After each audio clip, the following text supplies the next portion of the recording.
I've been meticulous in building this basement, so there's no way anyone will find out." "Right.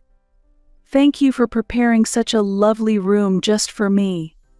A young woman's voice, filled with affection, and Eric responding to it reached my ears, leaving me at a loss for words. What is happening? My mind was in disarray, unable to think, when suddenly a woman's high-pitched voice mixed with sighs echoed through the hallway. "No, that can't be." Unbelievable. I had a hunch something was off with my husband's recent behavior, but seeing it firsthand, I realized I was more shocked than I had anticipated. "I love you the most, Jennifer. I'm so happy." "Eric, I love you too." The voices of the two, affirming their love for each other, seemed as if they were bound by fate. Who could have predicted that in our new home's basement, my husband would be indulging in an affair with a stranger? I clasped my trembling hands in front of my chest, then quietly closed the basement door. Desperately, I thought about what I should do next. I am Kelly Simpson, 31 years old. I work at a company that does web production. Since I was young, this has been my area of expertise, and I was truly happy when I got a job at my dream web production company. It is a young company, founded just 20 years ago, and most of my colleagues are of the same generation. This makes for a lively and harmonious workplace where I spend fulfilling days. Surrounded by wonderful colleagues, I am fortunate to work in my ideal workplace. I am also blessed in my personal life, having married Eric Simpson, who is 2 years older than me, about a year ago. Entering my 30s, I had started to feel anxious about marriage, but after meeting Eric at a mixer and dating him for 2 years, we got married. To me, who was eager to marry, he was like a hero offering a helping hand. We currently live in a rental apartment, but Eric, who designed our dream home from scratch, plans to complete it soon. It may seem a bit early to build a house less than a year after our marriage, but Eric had always planned to own a home before turning 30. When I asked why, he mentioned that he couldn't forget the environment where he grew up. Eric's family home, situated in a wealthy residential area, boasts a vast estate with a luxurious exterior and interior that attracts everyone. Raised in such an environment, he also longs to have a home similar to his parents as soon as possible. When I think of our future home, the image of my in-laws' house comes to mind. Eric's father is the president of Simpson Corporation, a major trading company. At Simpson Corporation, it is said that the average annual bonus for ordinary employees reaches $100,000, and his father's salary must be unimaginably high. Of course, I don't know the exact amount, but at least Eric was born into a wealthy family and raised as an only child without any hardship. If I were to speak somewhat critically, it could be said that he was a pampered son raised in a greenhouse. Not all children from wealthy families are like that. However, from Eric's behavior, I often feel that way. From the moment we met at the mixer, he boasted about his family's wealth and the privileged environment he grew up in, enjoying the reactions of the participants. If he progresses as expected, he will eventually become the next president of Simpson Corporation. It's understandable that he might be proud, so it wasn't a concern for me. Rather, I, who had always been shy about relationships, was worried whether I could ever date someone and get married, so meeting him was a blessing. From hitting it off at the mixer to developing a romance and getting married, everything progressed smoothly, and my newlywed life with the somewhat boastful and selfish Eric was going perfectly. And while my in-laws, who live in a grand luxurious house, are very sincere and have good morals, they treat me with respect. Every time I visit them, I feel overwhelmed and cautious, But as they are now my family, I don't find interacting with them to be a burden at all. 3 months after getting married, Eric first brought up the topic of our dream home. I've been thinking about getting our dream home soon. What do you think, Kelly? You always said it was your dream to have a home early on. It's only been 3 months since we got married, but if that's what you want, I'm all for it.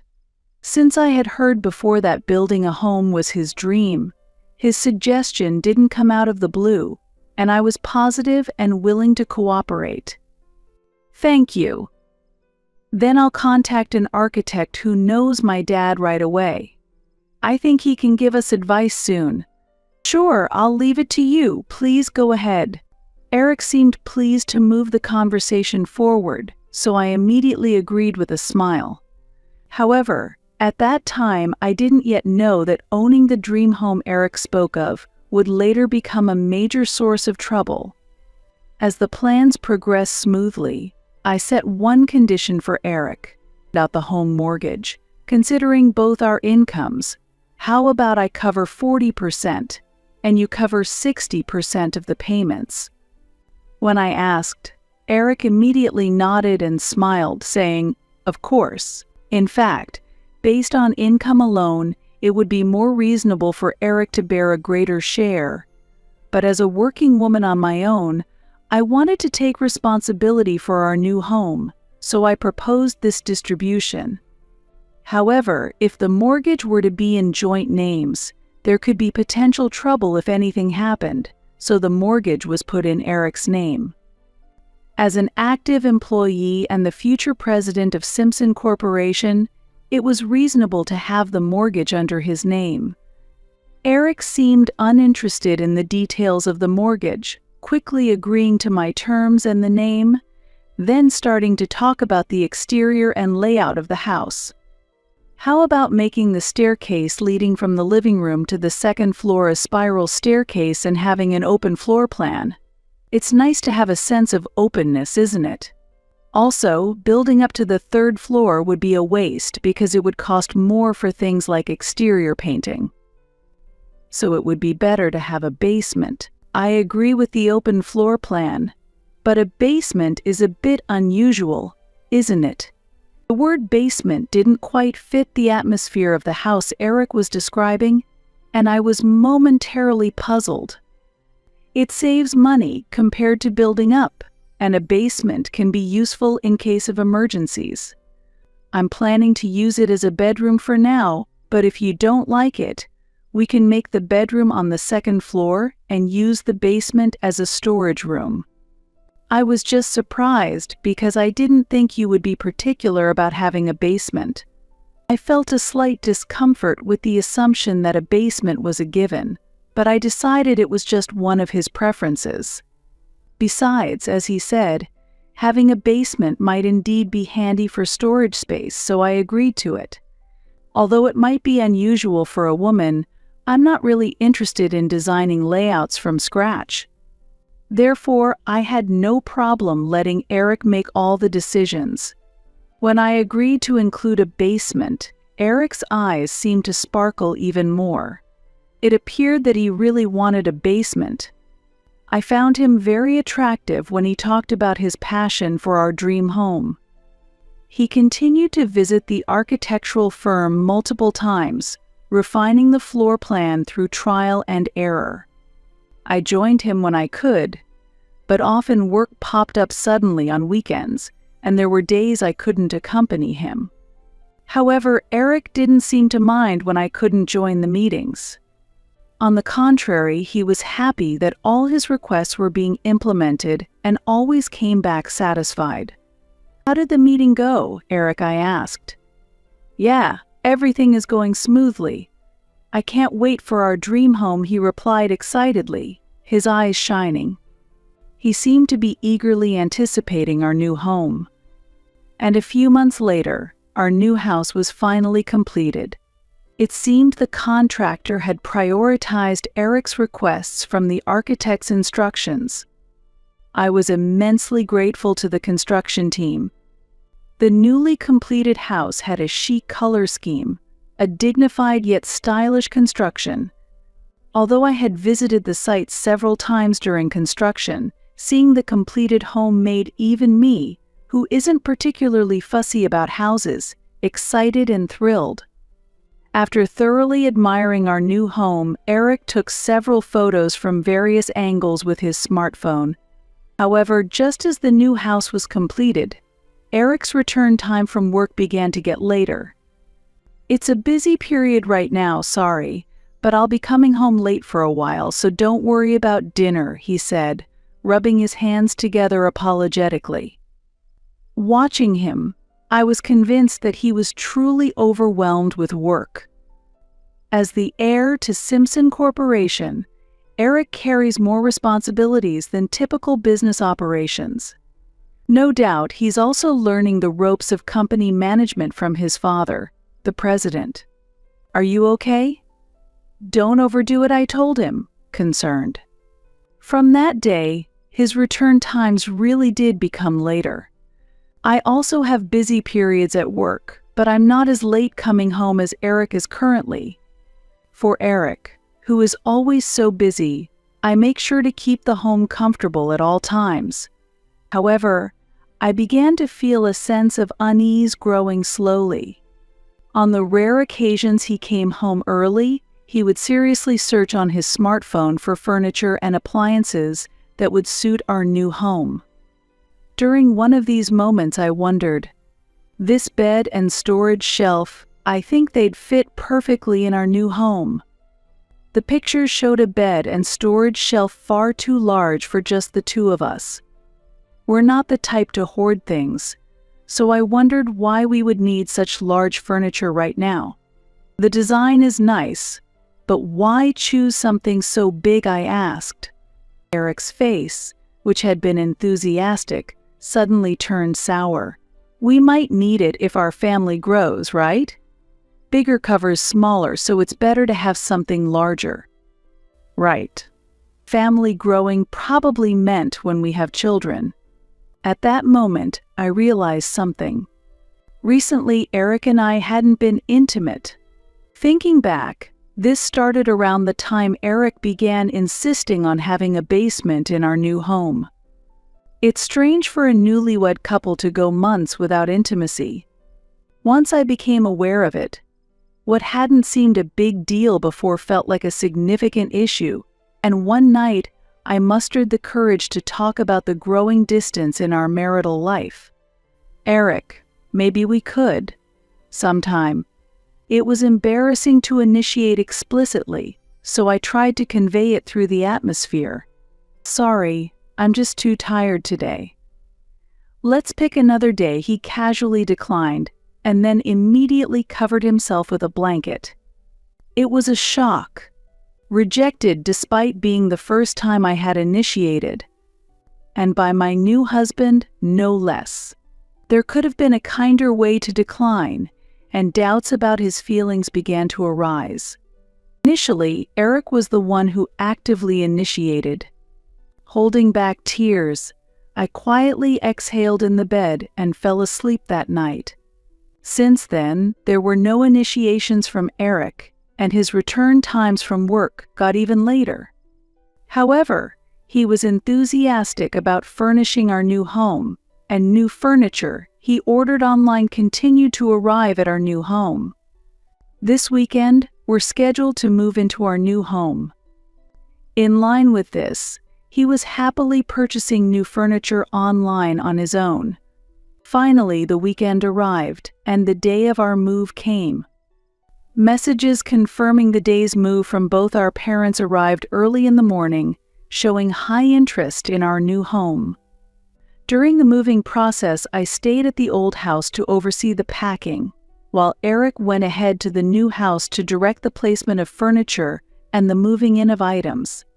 "I'll wait for you at our new home," he said, holding the keys to the new house as he left. "Yes, please do." Thinking about starting our new life in the meticulously finished new home made my heart flutter with excitement. Soon after, the movers arrived and quickly began loading the boxes into the truck. As I watched the boxes gradually disappear, I thought about starting afresh. enjoyable new life with Eric in our new home. All the boxes are loaded now, so we'll head to the new home next. Thank you. Please continue to take care of things. After sending off the truck to the new home, I wiped down the room we had lived in out of gratitude and took a photo of the empty room as a keepsake. Well, I better head to the new home too. It's about time to head to the new home, which is just one train stop away. I grabbed my bag and stepped outside. While walking to the nearest station, my smartphone rang. The call was from the movers, who should have already been at the new home. We've arrived at your new home, but there's no response to the doorbell, and the door is locked so we can't get inside. What? It's strange that there's no answer at the doorbell since Eric should be there. My husband should be inside. Perhaps he's just gone to the restroom. Could you try ringing again, I suggested, and I could hear them ring the doorbell again over the phone. I'm sorry, but we've tried several times already, and it seems that no one is here, came the troubled reply. I understand. I'm on my way there now and will arrive in about 15 minutes. Could you please wait for me? Since ringing the doorbell repeatedly changed nothing, I asked them to wait until I arrived. While hurrying to the new home, I thought Eric might have stepped out somewhere. However, I couldn't have imagined the shocking situation that awaited me. After getting off the train one station away, I hurried to the new home. Upon arriving at the house with black walls, the movers were still waiting in front of the entrance just like before. I'm so sorry for keeping you waiting. I'll open the door right away. Feeling apologetic, I quickly unlocked the front door. Eric's shoes were not at the entrance, confirming that he had gone out. I hadn't expected him to go out during the move. He might have had urgent business, but he could have at least informed me. Despite feeling irritated, I continued directing the movers where to place the furniture. All the items have now been brought in. Thank you for using our service. They informed me cheerfully, and I expressed my gratitude and apologies again. Feeling tired, I decided to start unpacking the boxes. As I wondered what to do with the boxes that hadn't been assigned a storage place yet, I remembered the basement we had talked about before. Right, if I put them in the basement for now, at least the living room will be tidy. Maybe I should put these there for now. I carried a few lighter boxes down the stairs to the basement. Just as I was about to open the basement door, I heard a noise inside, and startled, I stepped back and listened closely. There were sounds of movement inside. Startled and my heart pounding loudly, I took a deep breath to calm myself. As I slightly opened the door, light spilled into the hallway, and I gasped. I couldn't see completely inside, but the mere thought of what was happening inside made my spine chill and my body tremble. I've been meticulous in building this basement, so there's no way anyone will find out. Right. Thank you for preparing such a lovely room just for me. A young woman's affectionate voice and Eric's response reached my ears, leaving me speechless. What is happening? My mind was in disarray, unable to think, when suddenly a woman's high-pitched voice mixed with sighs echoed through the hallway. No, that can't be. Unbelievable. I had a hunch something was off with my husband's recent behavior, but seeing it firsthand, I realized I was more shocked than I had anticipated. I love you the most, Jennifer. I'm so happy. Eric, I love you too. The voices of the two, affirming their love for each other, seemed as if they were bound by fate. Who could have predicted that in our new home's basement, my husband would be indulging in an affair with a stranger? I clasped my trembling hands in front of my chest, then quietly closed the basement door and locked it quietly. Desperately, I thought about what I should do next. Did you hear a noise just now? It must be your imagination. Or perhaps it's the movers, perhaps. Eric and the woman seemed to notice the faint noise I made but showed no sign of coming out of the basement even to dress.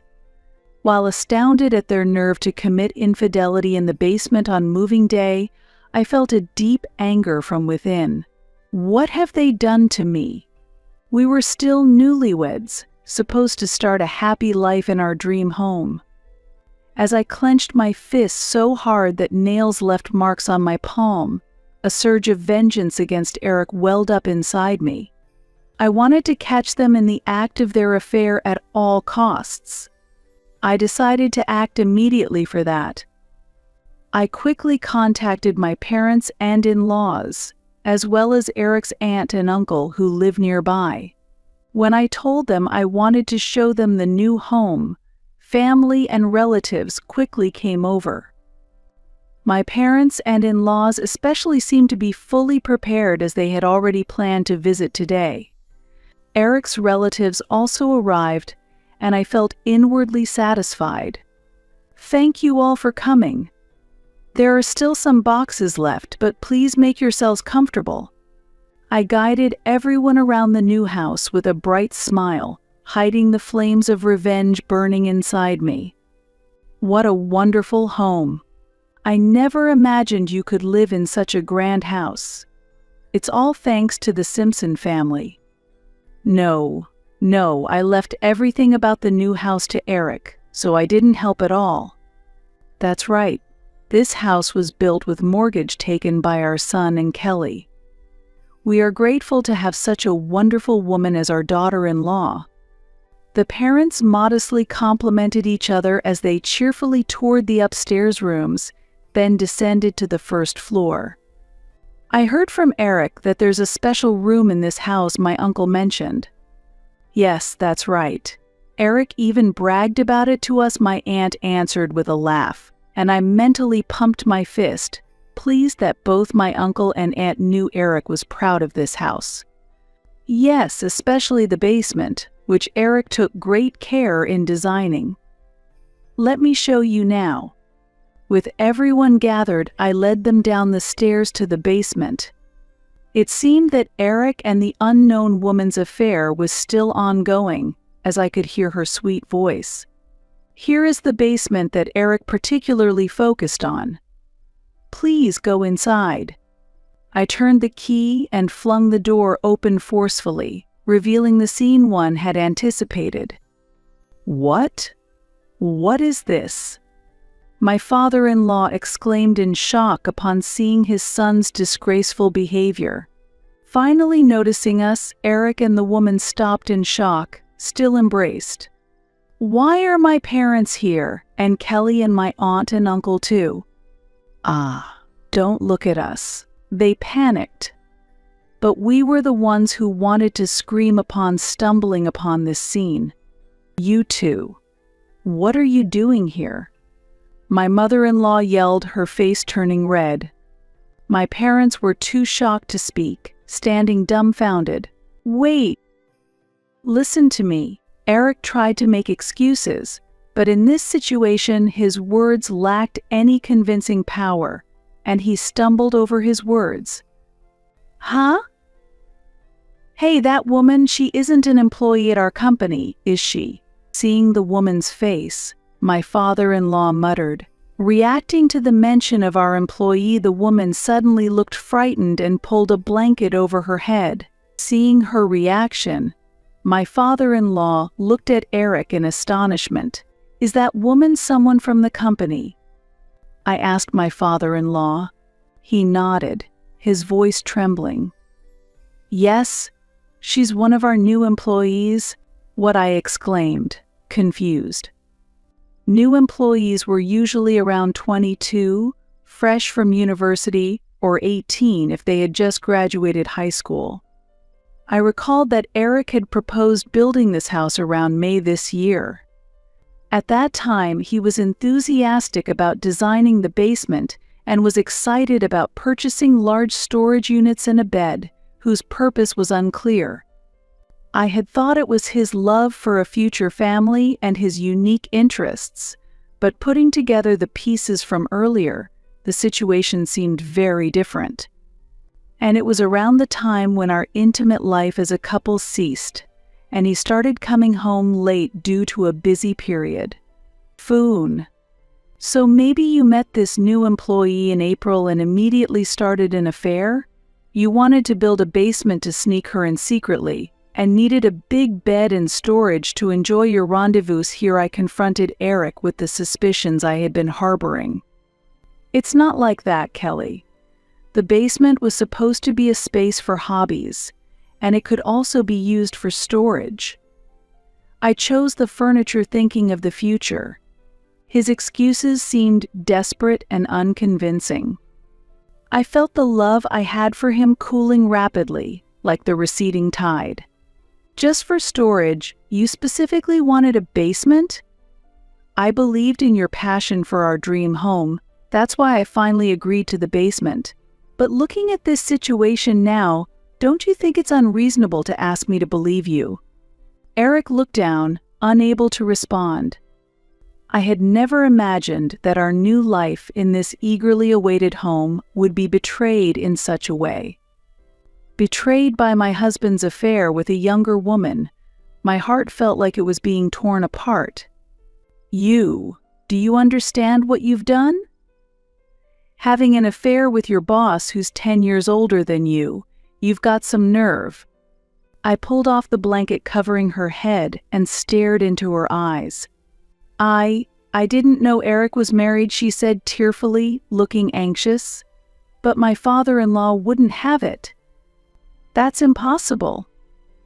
Everyone in the company knows Eric is married. We even announced it recently in the company newsletter. You might try to claim ignorance because you're new, but even then, looking at this big house, do you think saying you didn't know would be an acceptable excuse? The woman shrieked briefly in fear as she tried to stammer out some excuse. Considering they were caught naked together in the basement, any excuse seemed futile. It's not true. Jennifer really didn't know. It was all my fault. Please don't blame her. Eric desperately defended her, making me utterly despise him. In this situation, where I was the most hurt, enough with the insults. Shouldn't Eric be protecting his wife, not his mistress? My parents, in-laws, and other relatives all shared the same reaction, their faces hardening in disapproval. Finally realizing no one supported him, Eric seemed stunned by the gravity of the situation. The other woman finally broke down crying. What are we supposed to do now? It should be clear with a little thought, but I can't understand the nerve to cheat so easily. Right, Kelly? This was just a momentary lapse. Let's make up and start over from the beginning. I mean, there's no way I could seriously fall in love with such a young woman, right? It was just a fling. At Eric's words, we just opened our mouths in astonishment, unable to speak. The woman next to him, who had been crying and trembling, turned pale with shock at his sudden betrayal. Seeing Eric desperately trying to save his own life made me feel like I was truly seeing his true nature. Who would think of repairing a relationship with him in such a situation? It's just baffling how naive Eric can be. How can you say such a thing? You really don't understand people's feelings. I thought today was the start of a happy life for the two of us in this house, and you ruined that.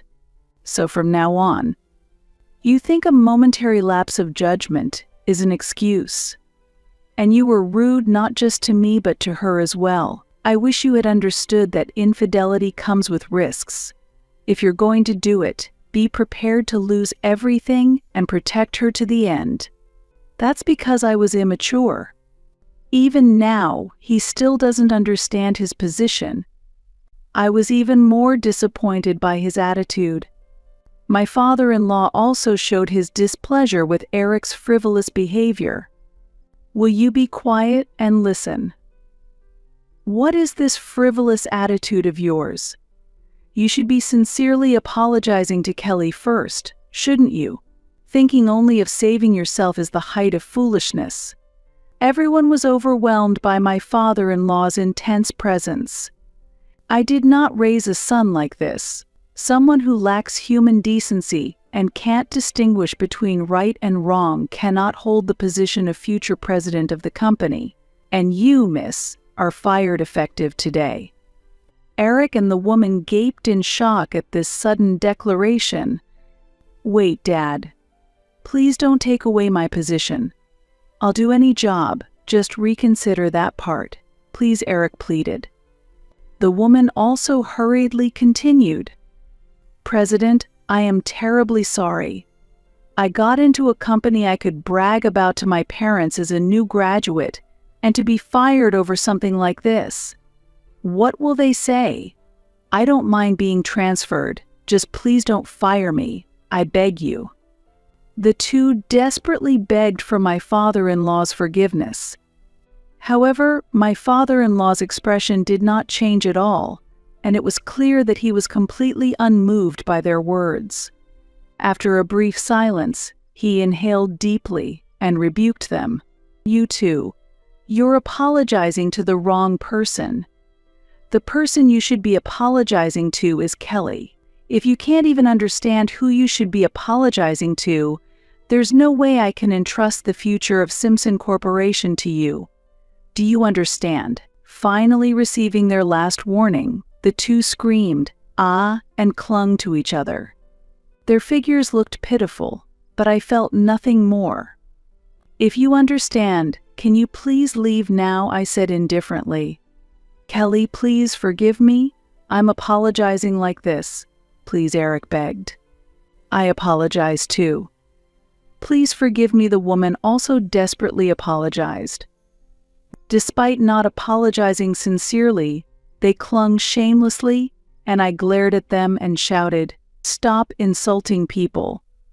Leave now." Perhaps realizing I was serious, the two were startled and rushed out of the house.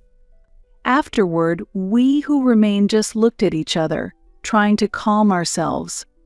My in-laws repeatedly apologized to both my parents and me. While I'm still angry at Eric, I am truly grateful to my in-laws, and I vowed to start a new life from now on. Later we divorced, and I successfully received a large settlement from Eric. Though Eric was the son of a wealthy family, without his parents' help, he didn't have the financial means to pay the settlement in one go. He would likely need to repay his debts moving forward. As declared, my father-in-law fired Eric and the woman from the company, and also decided to disinherit Eric from the Simpson family. Until the end, Eric seemed to cling to his father, but his father simply said, "I can't entrust Simpson Corporation to someone like you," and dismissed him. Ultimately, the company was taken over by a competent subordinate whom my father-in-law trusted. Though I overlooked some things because he was my son, Eric lacked the qualities of a president. My father-in-law assessed Eric calmly, truly embodying the stature of a major company's president. Our former new home became owned by Eric, and I decided to leave that house. A house with only painful memories is better off gone. Since Eric was the owner, he would have to repay the new home's mortgage, but being unemployed now, he would probably be financially struggling. On the other hand, once the woman learned that Eric was no longer the successor, she left him. Ultimately, she was probably only after Eric's money. It's understandable when you think about it. Engaging in a high-risk affair with a man 10 years older than her, the benefits were limited. Of course, I also claimed a suitable settlement from her. Both of them, being unemployed, would be chased by the need to repay the settlements. Eric lost his wife and job, ended his relationship with his lover, and now faced a large debt. I don't feel sorry for him. This was all his doing. How Eric will recover without his father's support is unknown, but I hope he never appears before me again.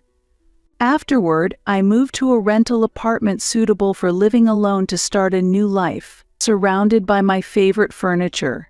I am enjoying a free life. Interactions with my colleagues at work are also enjoyable, and I've met someone who interests me.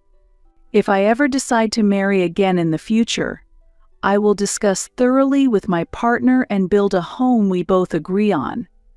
That is my resolution.